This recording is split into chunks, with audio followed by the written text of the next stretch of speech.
আসসালামু আলাইকুম রহমতুল্লাহি ওয়া বারাকাতুহু।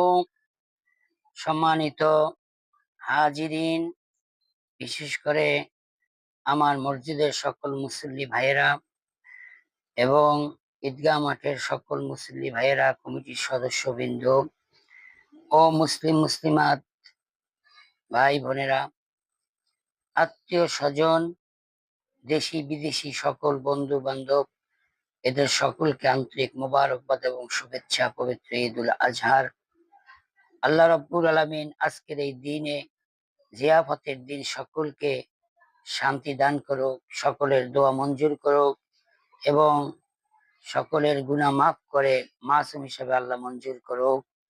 এবং আল্লাহর কাছে ফরিয়াদ করি যেন এই কোরবানি, আমাদের দান, আমাদের সাদকা, আমাদের ইবাদত, আইয়ামে তাশরিক, তাকবীর, আল্লাহু আকবার, আল্লাহু আকবার, লা ইলাহা ইল্লাল্লাহু, আল্লাহু আকবার, আল্লাহু আকবার, লিল হামদ, এই তাকবীর আল্লাহ কবুল করেন।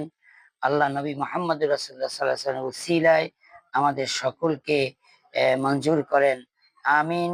এবং আল্লাহ রাব্বুল আলামিন আমাদের জাতির পূর্বপুরুষ কালেমাগো মুসলমান মা বাবা আত্মীয় স্বজন সকলের কবরের আযাব মাফ করে জান্নাতের ফয়সালা করে দেন, জান্নাতের টুকরা বানিয়ে দেন। আমার তৌফিক ইল্লা বিল্লাহ। আসসালামু আলাইকুম ওয়া রাহমাতুল্লাহি ওয়া বারাকাতুহু।